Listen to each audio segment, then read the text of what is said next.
Bonjour à tous et à toutes. Vous êtes bien sur la chaîne Cyclo Voyage. C'est déjà le huitième épisode de cette série d'interviews. Alors, d'interviews, je ne sais pas si c'est le bon mot, de discussion, en tout cas de partage d'expériences. Aujourd'hui, on reçoit Jean-Marc, qui est un voyageur à vélo. Il va nous parler de ses nombreux voyages qu'il a déjà fait. Je vous rappelle le principe. Dans un premier temps, on va discuter ensemble. Vous pouvez aussi nous poser toutes vos questions.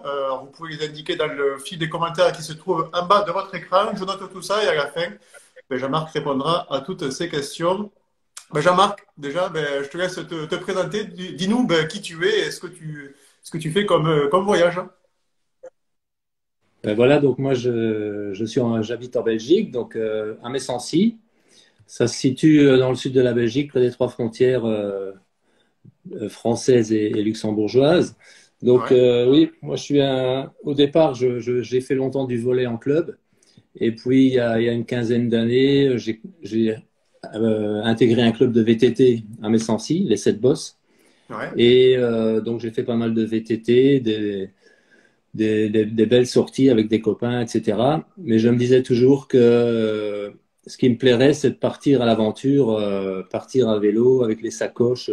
C'était un vieux rêve, quoi. Donc je me suis dit, en 2015, je me suis dit, allez, maintenant je me renseigne un peu. Et puis je me suis acheté un vélo et petit à petit, je me suis équipé, sacoche, etc. Et Ouais. puis voilà, je m'y suis mis, quoi. J'ai Et été tu mordu par le virus. t'es parti, ton premier voyage, du coup, t'as commencé par quoi? Bon, j'ai d'abord testé un peu le matériel parce que j'aime encore bien vérifier que tout fonctionne. J'ai fait des petits tours près de chez moi. Ouais. Mais le premier voyage, c'était la Meuse à vélo, qui est un classique dans le genre, qui me paraissait assez simple et en même temps très intéressant puisque moi, j'aime encore bien tout ce qui est histoire de France, château et tout ça. Donc je me Ouais. disais, la Loire à vélo, il y a 200 châteaux, je vais m'éclater, quoi. Et Alors, donc, tu parles de la Loire à vélo ou de la Meuse à vélo? Parce que tu nous as dit la Meuse, mais là, j'ai l'impression que tu parles de la Loire. ah, je me trompe. Non, non, je sais pas ce que j'ai dit, mais je pensais la Loire à vélo, effectivement. D'accord, tu parles de la Loire à vélo, ok. La Loire à vélo, donc je suis parti, c'était en 2016, en 5 jours, j'ai fait de Saumur à Orléans. Et Ouais. puis, j'ai fait pas mal de visites sur le parcours avec tous les grands châteaux, Chambord, Chenonceau, Ouais. Blois. Donc, ouais, Sur cette tronçon-là, effectivement, t'es plutôt garni. C'est plutôt. voilà, ouais, ouais. Donc, j'ai fait pas mal de visites aussi, donc je faisais encore confiance, je laissais mon vélo, j'ai pas eu de soucis, donc j'ai pu faire des visites sur le parcours. Et ouais, c'était chouette. Et donc là, j'ai terminé, je suis remonté sur Paris en train et enfin jusqu'à Étampes. Et puis Ouais. j'ai terminé le parcours à Paris. Et ça, c'était donc la première expérience à vélo. Et puis je me suis dit, ah, c'est cool. Et j'ai voulu faire plus. Donc la deuxième année, j'ai fait 7 jours. Donc la première année, 5 jours. La deuxième année, Ouais. 7 jours.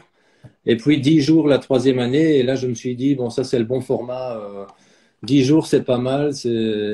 C'est assez pour vraiment se déconnecter. Et ça Ouais. permet de faire quand même pas mal de kilomètres. Maintenant, peut-être que plus tard, je ferai plus. Mais pour l'instant, je trouve que des parcours, des voyages de 10 jours, c'est pas mal, quoi. Ouais, ouais, non, mais c'est clair, c'est plutôt pas mal. Comme tu dis, ça permet déjà de faire un circuit qui est assez sympa en termes de distance. Donc, du coup, tu peux varier les paysages. Non, t'as raison, je pense Ouais. que c'est une distance qui est assez bien. J'aimerais, si tu es d'accord, que tu nous partages un de tes voyages en particulier. Et je me suis noté, alors, justement, pour essayer de faire quelque chose d'un peu différent, éviter voilà, de parler de la Loire à vélo, que beaucoup de monde de Bah oui, connaît. oui, c'est classique. C'est un classique, ouais, exactement. Et donc toi, tu as fait le Tour de Corse.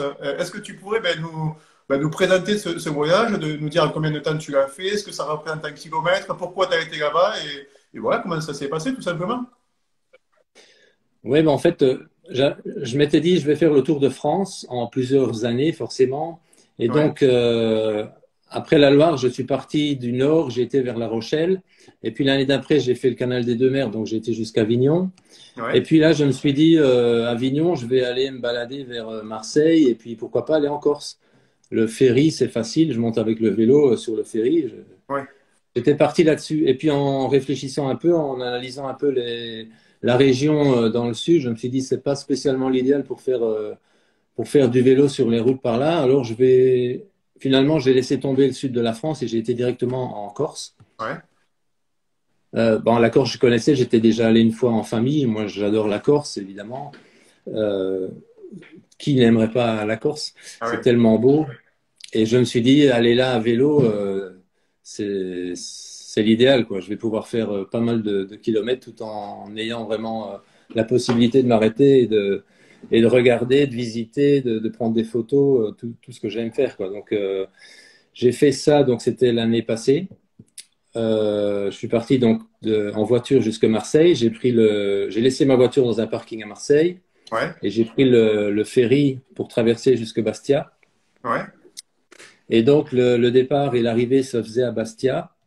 Et alors, je suis parti vers Saint-Florent, donc dans le sens anti-horloger, on va dire, donc en ayant toujours la côte du côté droit, ce qui est plus facile puisqu'on est du bon côté de la route. On voit mieux tout ce qui se passe. Et puis, ouais, donc j'ai fait ça en 10 jours. Ça représentait, je crois, 750, 730 kilomètres avec quand même pas mal de dénivelé. Ça, Ouais. c'était vraiment la particularité de ce voyage-là, c'est qu'il y avait énormément de dénivelé. Je crois que j'arrive à 13 000 mètres de dénivelé sur 10 jours, donc c'est quand même des grosses journées. Mais l'avantage de la Corse par rapport à faire des cols vraiment dans les Alpes ou dans les Pyrénées, c'est que c'est pas des côtes difficiles, quoi. Ça monte, mais on y arrive Ouais. toujours. On monte peut-être un col de 500 mètres maximum et on n'est jamais à mettre le pied parce que c'est pas non plus du 15%, du 20%. Ça monte gentiment. Et donc de ce côté-là, c'était pas spécialement trop. Enfin, si c'était physique, d'autant plus que c'était au mois de juin Oui. et il faisait chaud, donc il fallait vraiment bien s'hydrater. Bon, la particularité, c'est que c'était donc en 2020, c'est-à-dire à la fin du premier confinement. Ouais. Je suis parti à quelques jours après l'ouverture des frontières. Et ça a fait qu'il y avait très peu de monde sur les routes en Corse. Oui. Et donc, j'ai pas eu le problème que certains pourraient avoir, c'est-à-dire cohabiter avec les voitures qui parfois, sur les petites routes, roulent peut-être un peu vite avec les virages et tout ça. Moi, j'ai eu de la chance, effectivement, de le faire tranquille. Je croisais des journées, je croisais pas grand monde, très peu de voitures. Donc ça, c'était déjà plus cool, quoi. Ouais, ça c'est Mais, top. ouais, mais ouais, la Corse, c'était génial, quoi. Donc j'ai fait pas mal de. C'était la première année où je faisais du camping, parce que Ouais. jusque-là, j'avais toujours réservé des logements en auberge, en Airbnb ou hôtel. Ouais. Et là, je me suis dit, bon, allez, la Corse. J'avais déjà fait une petite expérience l'année d'avant en Allemagne avec la tente. Mais je me suis dit, la Corse, il va faire beau, il n'y a pas de souci. J'y vais en camping. Et puis, finalement, je n'ai pas toujours fait de camping parce que des fois, il n'y avait pas de camping où je m'arrêtais. Mais j'ai fait 6 nuits en camping et le reste en hôtel, quoi. D'accord. Et Ouais. 2 nuits sur le bateau, puisque la traversée, je l'avais chaque fois fait de nuit. Ça veut Ouais. dire que tu pars de Marseille le soir, tu dors dans une couchette et le lendemain, tu arrives à Bastia à 6 heures du mat et Et c'est tu pars. magnifique. Et voilà. Et là, il y a plus qu'à y aller, quoi. Donc, et j'ai commencé directement par un col, c'était le col de Téguine.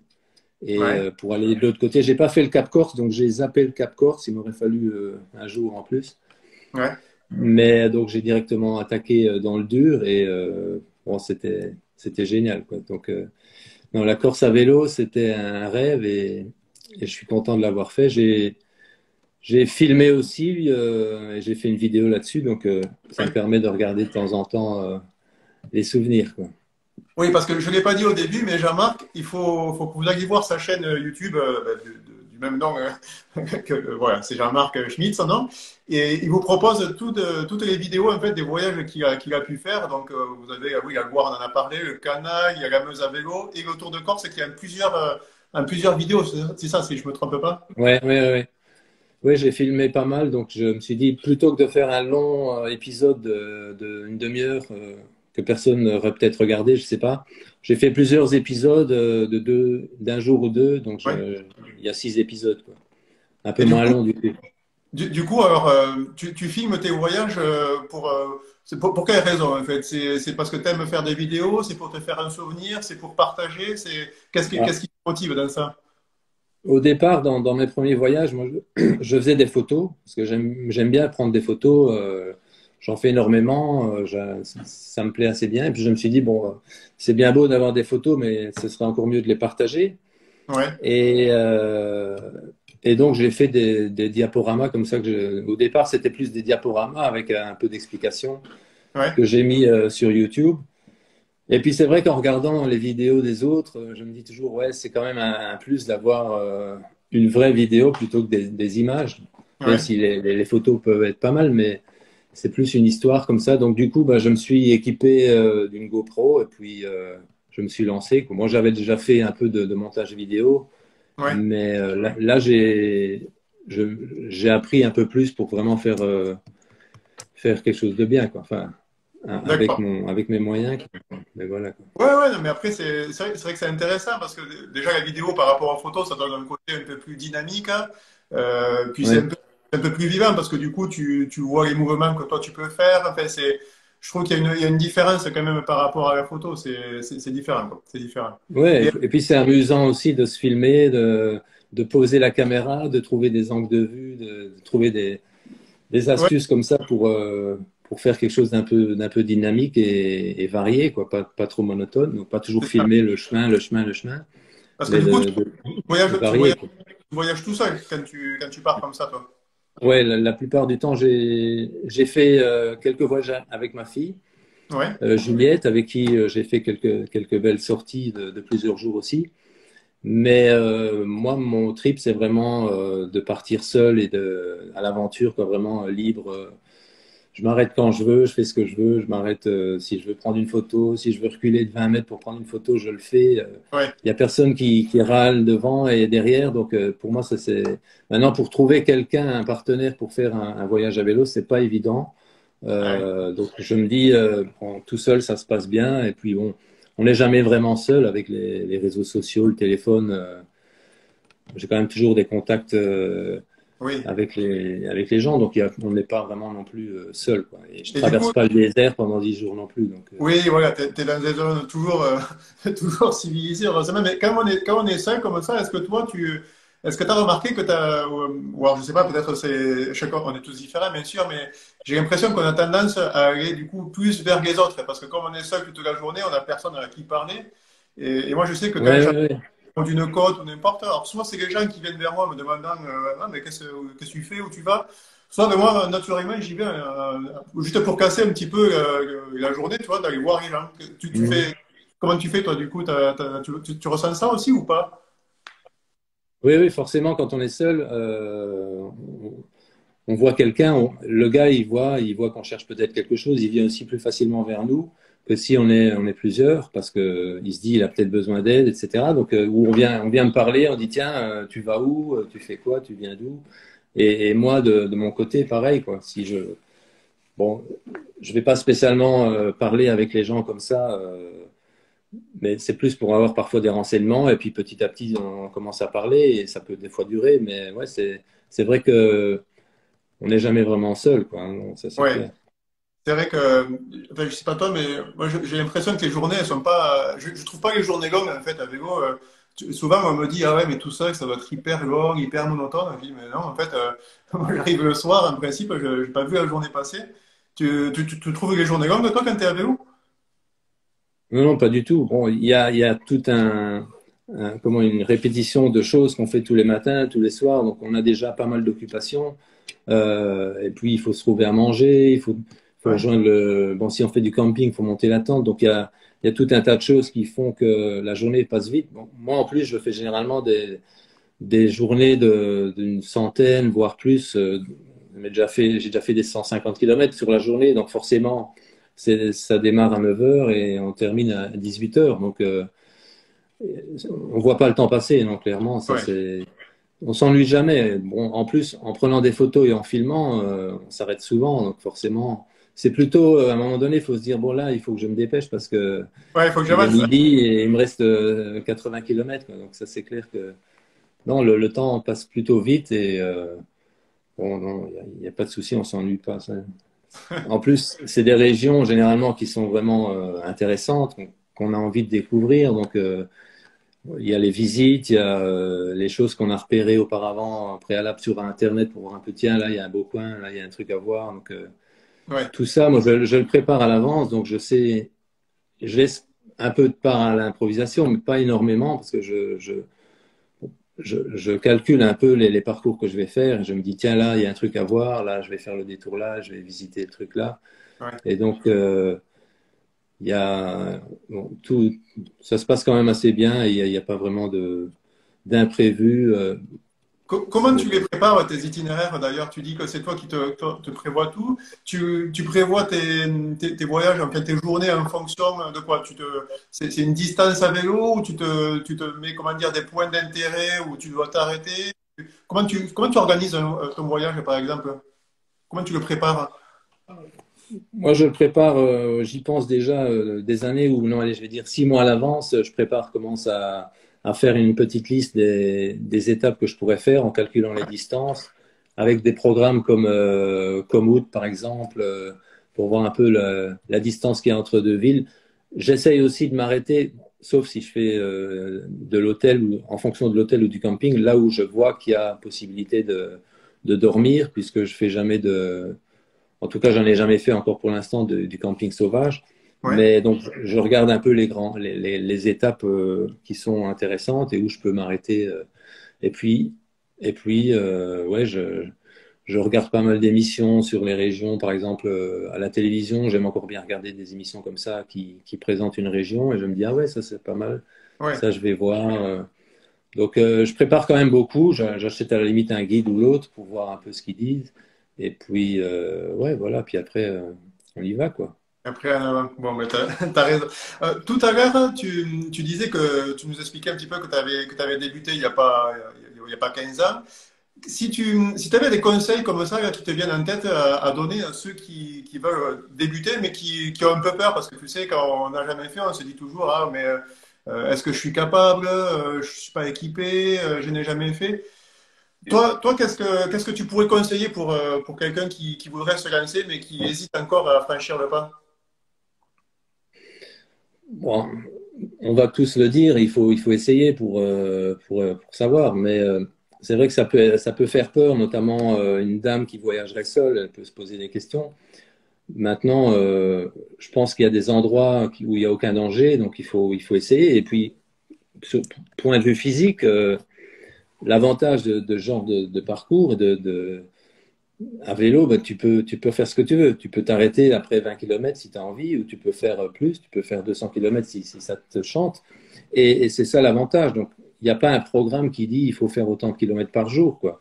Ni il faut faire autant de mètres de dénivelé par jour. Donc, il n'y a vraiment aucune raison de ne pas le faire, quoi. Ça, c'est sûr. Au départ, on pourrait se dire, ouais, je vais pas y arriver, c'est trop dur, j'arriverai jamais à monter tout ce que tu montes là, c'est trop, c'est le poids des bagages et tout ça. Mais bon, finalement, bon, il faut s'entraîner un peu, c'est clair, il faut connaître son matériel, il faut un minimum d'expérience un peu de vélo, quoi. Mais sinon, il faut tenter le coup. Moi, je l'ai fait et depuis, c'est devenu vraiment une passion, quoi. Donc, je me dis, c'est vraiment génial, quoi. Ouais, c'est Je vrai pense que que après, de toute façon, c'est comme tout, ouais, quand on a priori, on a tout, il y a eu un début à tout, donc à un moment donné, il faut se oui, lancer. On n'est pas né voyageur ou autre chose, donc à un moment donné, il faut essayer. Ça plaît pas, puis après, comme tu dis, chacun est différent. On peut faire des étapes de 10 km ou de 100, comme tu dis. Ben, chacun fait comme il a envie, qu'on n'est pas obligé de faire du camping sauvage, hein, on peut tout faire en hôtel. oui. Et puis Donc, la France propose tellement de parcours et de pistes cyclables qui sont balisées. oui, Euh, en tout cas, si on est francophone, c'est vraiment encore une facilité supplémentaire, c'est d'avoir un contact facile avec les gens. On part pas non plus directement faire le tour du monde, quoi. oui. Donc, on peut expérimenter petit à petit et compliquer un peu ou durcir un peu les choses d'année en année, mais en démarrant tout doucement quelques jours pour tester avec avec une nuit dans un hôtel pour récupérer. Donc il y a vraiment moyen d'essayer gentiment avant de partir faire le C'est ça. tour du monde, quoi. C'est ça, Ouais. c'est ça. Non, mais t'as tout à fait raison. Il y aller progressivement pour voir. C'est exactement ce Ouais. qu'il faut faire. Par rapport au fait de voyager seul, Jean-Marc, la question elle revient de façon récurrente. Là, qui me demande beaucoup, je vais te poser la question à toi du coup, comment tu fais quand tu veux visiter un endroit? C'est-à-dire, je sais pas, tu es en Corse avec ton vélo, tes sacoches, tu dis, tiens, là j'ai un château qui me plaît, je voudrais le visiter. Mais tu vois, les gens se posent la question. Ah, le vélo, comment tu fais? Est-ce que tu le laisses seul? Est-ce que tu prends des sacs avec toi? Comment tu Ouais. l'attaches? Bonne Comment question. Ben, en fait, les différentes fois où je me suis arrêté, généralement, j'ai garé mon vélo auprès d'autres vélos. Je l'ai bien attaché parce que j'avais toujours un cadenas ou deux. Et j'ai pris toutes mes affaires avec moi dans mon sac, la sacoche de guidon. Donc Ouais, tout ce qui est argent, téléphone, caméra, etc. En me disant, bah, si quelqu'un ouvre mes sacoches, il va prendre quoi? Mon essuie, mon ouais, pyjama, mon slip. Je sais pas ce qu'il va faire avec. Donc voilà, j'ai fait un peu confiance et bon, je pense que ça m'a souri. Maintenant, je me suis aussi arrangé régulièrement pour sympathiser quelque part avec la personne qui est au guichet, par exemple, le ouais, vendeur de tickets. Je lui dis, je peux mettre mon vélo là. Forcément, s'il y a 200 vélos, ils vont pas te le surveiller, mais moi, quand j'ai visité, généralement, il n'y avait pas trop de monde, donc j'ai sympathisé avec les gens. Ils m'ont donné, enfin, ils m'ont dit, oui, on va y jeter un œil. ouais. Et puis, bon, il faut pas le laisser non plus caché dans un coin. Il vaut mieux le mettre en évidence à la vue des gens qui passent. Et puis, s'il y a un cadenas en pleine journée, j'imagine mal quelqu'un qui viendrait sectionner le cadenas avec une grande pince devant l'entrée du château ou du musée, quoi. Donc, bon, faut voir, mais évidemment, il faut pas tenter le diable. Il faut pas laisser des choses apparentes Hmm. sur le vélo, mais sinon, Ouais, mais je voilà, c'est comme ça. rejoins sur ça, Jean-Marc. C'est vrai que ce sujet-là de la sécurité, il fait peur à beaucoup on va dire de néophytes qui se mettent un frein à cause de ça. Et tu vois, il y a un truc sur lequel tu as vraiment raison, c'est le fait de le mettre en évidence, son vélo, de ne pas le cacher dans un endroit en se disant je vais le mettre derrière là parce que personne ne le voit. Justement, je crois que c'est la Ouais. grosse erreur à ne pas faire parce que tu vois, mais ça va faire une dizaine de jours avec Mathieu qui nous regarde là. On a été faire le tour du bassin d'Arcachon ensemble et ben, quand on est arrivé le dernier jour, on a voulu aller se boire une bière et on s'est dit, on laisse les vélos. Et en fait, on les a laissés au milieu d'une place, sur un arbre, contre un arbre. Vraiment, il y avait du monde de partout. Ils n'étaient pas attachés. Alors nous, bien sûr, on était une table qui était un peu plus loin, on le voyait, mais en fait, il était tellement en évidence que ben, du coup, tout le monde, enfin, personne, tout le monde le voyait, mais personne ne s'en approchait parce que ça paraît Ouais, évidemment ouais, ouais. quelqu'un qui jette un œil dessus. Voilà, donc, Mhm. Ouais, non, bah, je pense que le fait d'avoir un cadenas, c'est quand même déjà pas mal. ah ouais, Moi, j'ai aussi un cadenas AXA qui bloque la roue à l'arrière. ah Donc, oui, ça fait quand même deux cadenas. Donc, porter un vélo de 35 kilos ouais. à bout de bras parce que les roues sont bloquées, il faut quand même être costaud pour le faire. Donc, je pense pas que ça puisse arriver. Maintenant, la nuit, généralement, là, par contre, quand je dors à l'hôtel ou au camping, je m'arrange toujours pour que il y ait un local Oui, dans l'hôtel qui puisse vraiment mettre le vélo à clé, sous clé, parce que forcément, sinon, on dort pas oui, sereinement. c'est non, mais c'est clair. Et dans le camping, là, j'ai toujours mis le vélo tout près. À la limite, je le mets de sorte qu'il touche ma tente. Oui, Et comme ça, je le sens. Et si jamais il venait à bouger, je le sentirais probablement. Et puis, bon, plus les cadenas, à la limite, tu mets encore un essuie dessus pour le cacher, pour faire sécher un essuie. Et ouais, puis ouais, non. voilà, quoi. Non, mais d'une manière générale, oui, c'est vrai on a toujours peur de tout. Alors, bien sûr, bon, ben, il y a forcément qui vont nous dire qu'ils ont eu des mauvaises expériences, mais d'une manière générale, bon, ça se passe bien, en règle générale. Ouais, ouais, ouais. Euh, alors, je vois que l'horloge tourne. On va vite, enfin, on va commencer à passer doucement vers la partie des questions-réponses que les personnes qui nous regardent ben, veulent te poser. Donc, si vous avez des questions à poser à Jean-Marc ben, sur ses voyages, sur sa façon de voyager, son matériel, ben, n'hésitez pas à le marquer. On va les lui poser. Alors, j'avais Seb qui te posait la question de savoir est-ce que tu connaissais la destination de ton prochain voyage? Oui, tout à fait. Bon, ça fait déjà un an qu'il est prêt, ce voyage-là, c'est d'aller faire le tour en Slovénie. Ouais, Voilà, donc la Slovénie, c'est un petit pays, mais qui est magnifique, avec vraiment tout ce qu'il faut pour faire un super voyage à vélo. Et donc, je l'avais planifié cette année, mais cette année, finalement, j'ai pas fait de vélo parce que j'ai été opéré. J'ai dû me faire opérer au mois de juillet. ouais, Donc, cette année, il a été reporté, mais l'année prochaine, ça, c'est mon grand voyage de 10 jours, la Slovénie. Et puis, peut-être un petit voyage j'irai peut-être en Sardaigne aussi, parce que j'ai vu que la météo n'est pas trop mal en Sardaigne. Ça ressemble un peu à la Corse, donc c'est une destination qui m'intéresse aussi fortement. Et puis oui, on a toujours des idées plein la tête. Maintenant, on a des projets et on a des rêves, quoi. Et les rêves, bon, j'aimerais bien aussi visiter un peu plus du côté de l'Asie, ouais. tout ce qui est Cambodge, etc. Mais bon, ça c'est, je garde ça dans un coin de ma tête. On verra bien si ça se fait un jour. Et bon, l'étape suivante, je dirais, c'est de prendre l'avion avec le vélo, ce que Ouais. je n'ai encore jamais fait. Et parce que bon, j'ai déjà entendu des bonnes et des moins bonnes expériences là-dessus. Mais bon, une fois que j'aurai fait le tour du coin, il faudra bien que je parte peut-être un peu plus loin avec le vélo. Et ça ouvre aussi d'autres perspectives, quoi. Ah oui, ça c'est Comme clair. Eh ben, ouais. je te dirai deux, trois trucs sur le fait de prendre son vélo dans l'avion. Oui, J'ai eu j'ai vu l'occasion. ta vidéo, c'est toujours intéressant. Ouais, ça se fait bien, mais il y a un ou deux petits conseils que je te donnerai qui peuvent éviter une galère, mais sinon, ça va plutôt pas mal. Il y a Mathieu qui te demandait ben, le voyage que tu as, ben, celui que tu as préféré encore, celui que tu as préféré parmi ceux que tu as déjà fait et lequel tu conseillerais pour ceux qui veulent commencer du coup, parmi ceux que tu as eu l'occasion de faire, toi.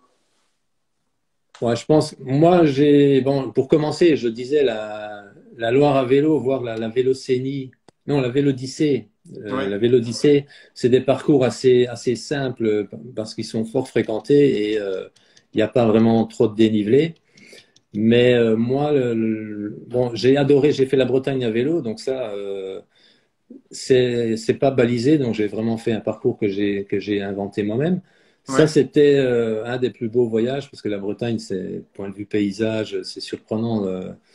Il y a des belles villes aussi. Bon, c'est vraiment un beau coin. Maintenant, c'est pas très très facile parce que la Bretagne, ça monte, ça descend tout le temps. C'est pas des grandes montées, mais c'est que des bosses et des Hmm. descentes et des bosses, donc c'est assez fatigant. Mais ça vaut la peine.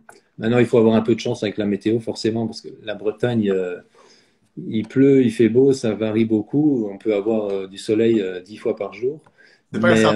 ça vaut la peine, quoi.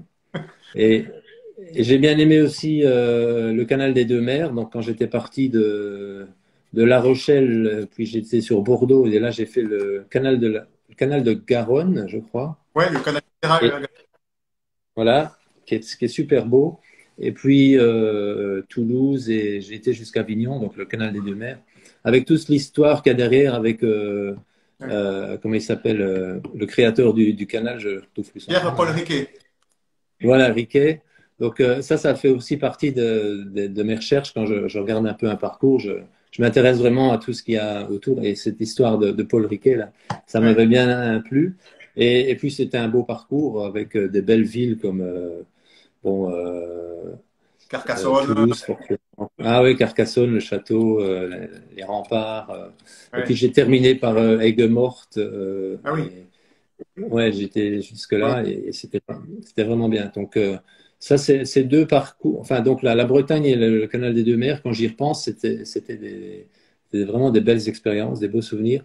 Mais c'est sûr que la Corse, c'est encore autre chose, quoi. Bon, c'est différent. C'est difficile à dire vraiment ce que j'ai vraiment aimé le plus parce que chaque voyage a ses avantages et ses côtés ouais, de la découverte, quoi. Donc, voilà. Maintenant, j'espère que les suivants seront toujours mieux.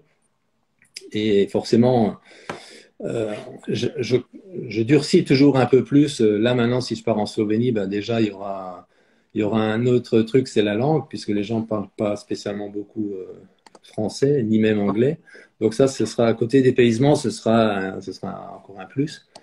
Et puis voilà, donc non, j'espère que chaque voyage que je vais faire sera toujours mieux, quoi. Bon, alors il y a une question philosophique là, qui t'est posée, Jean-Marc. Quelqu'un Ouais. demande qu'est-ce qui rend le voyage à vélo si unique? C'est unique. Ben, le fait, à mon avis, le fait d'être sur un vélo, bon, c'est pas spécialement le voyage à vélo qui fait ça, mais le fait, tout le monde, tous les gens qui aiment le vélo se rendent bien compte que quand on est sur un vélo, on est vraiment, on vole, quoi. On est libre, on profite vraiment du grand air, de la nature. Bon, qu'il fasse beau, qu'il fasse mauvais, c'est toujours cool de faire du vélo. Maintenant, les voyages à vélo, c'est ce côté de liberté là, que moi j'apprécie vraiment, de me dire, voilà, je pars, qu'est-ce que je vais voir dans 1 kilomètre? Là, il y a un tournant, qu'est-ce qu'il y a derrière? C'est toujours la découverte, la liberté et l'aventure, quoi. Maintenant, moi, je suis sportif à la base, donc j'aime bien aussi le côté sportif. Mais ça, c'est pas nécessairement le cas de tout le monde. Donc, on peut faire du voyage à vélo sans souffrir. Moi, j'aime bien quand même souffrir sur le vélo, donc je pousse parfois un peu plus. Mais ouais, ça fait partie aussi de ce que je recherche et de ce Oui. que j'aime bien à la fin d'une journée, de me dire, ouais, je sens vraiment bien dans les jambes et je suis content de ma journée, quoi. Ça, c'est... Mais en gros, je dirais la liberté de découvrir et de voyager, quoi. Ouais.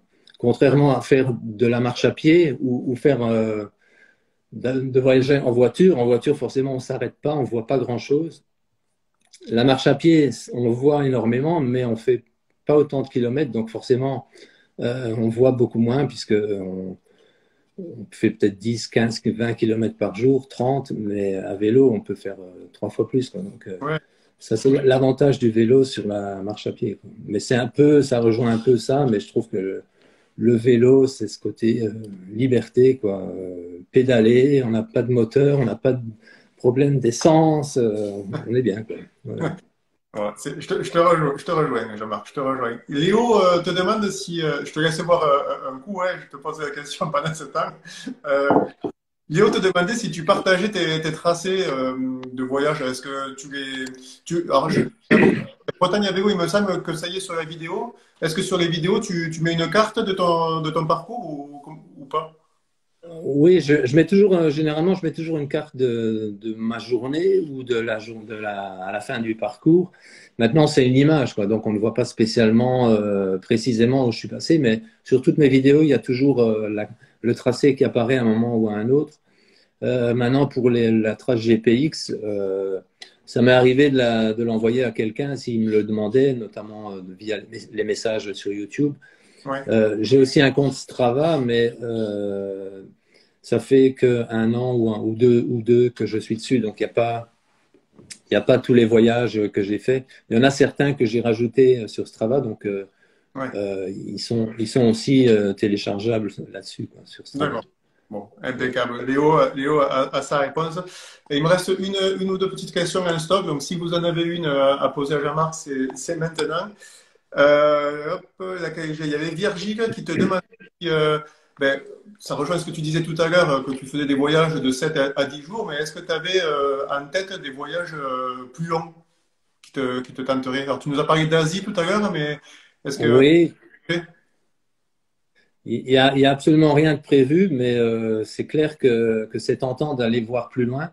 Et bon, 10 jours, ça reste peu si je veux vraiment aller loin. Maintenant, à la limite, ce que je ferais peut-être dans un premier temps, c'est partir vers l'Est, Ouais, mais en restant en Europe, donc en partant de chez moi et d'aller, par exemple, jusqu'à le Danube. Là, je sais plus c'est quoi l'Eurovélo qu'il y a là, mais c'est quelque chose qui pourrait être sympa de partir peut-être un mois, voir un peu. ouais, Mais bon, évidemment, il faut toujours penser au congé. ouais, Il faut gérer tout ça, quoi. Donc forcément, le jour où je serai pensionné, peut-être que je pourrai vraiment faire ce que je veux, mais pour l'instant, c'est pas encore le cas, quoi. Donc ça, il faut ouais. toujours jongler un peu avec tout ça, quoi. Ben ouais, ouais, ouais.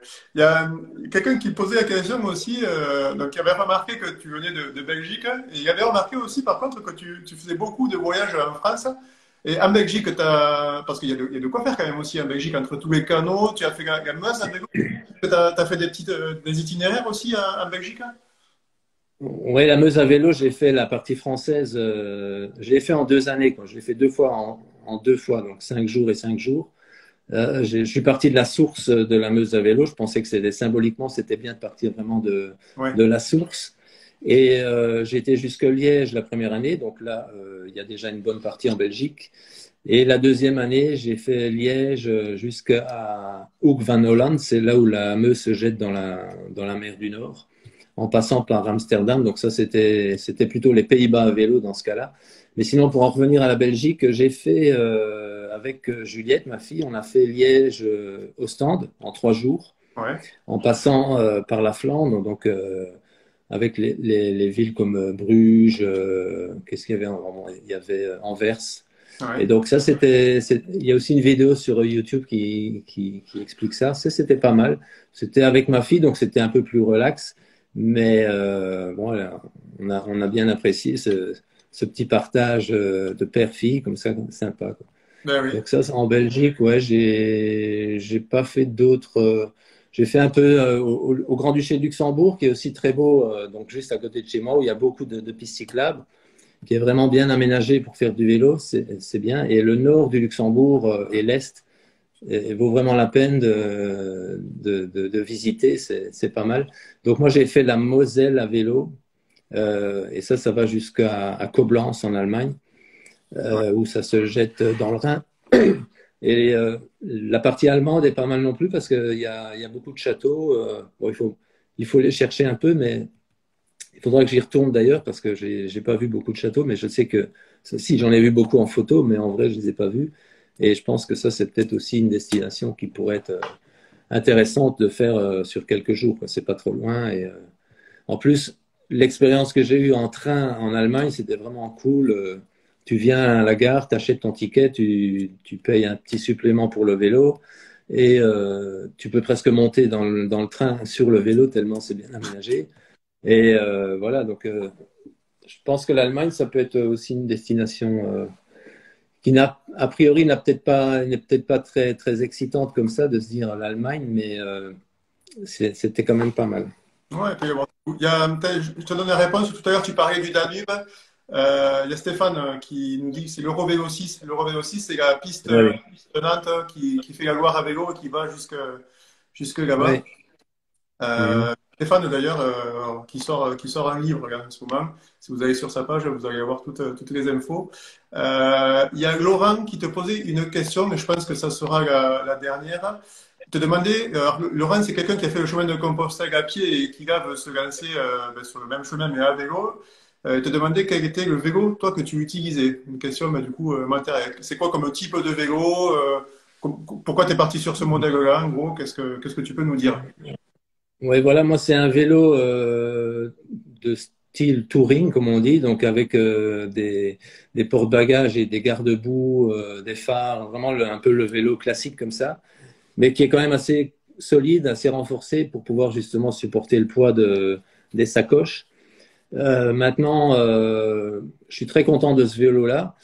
Je me dis peut-être maintenant il y a une nouvelle tendance, c'est un peu le bikepacking. Ouais. Et bon, à l'époque, quand j'ai acheté mon vélo, on n'en parlait pas trop, mais je me dis c'est une aventure, c'est une expérience qui m'intéresse aussi, le bikepacking. Donc maintenant, je vais peut-être évoluer comme ça, mais pour en venir à la question, le mien, oui, c'est un vélo qui permet notamment de tracer sur la route. Maintenant, dès que je roule un peu dans le gravier et dans les chemins de terre, il n'est pas trop adapté forcément.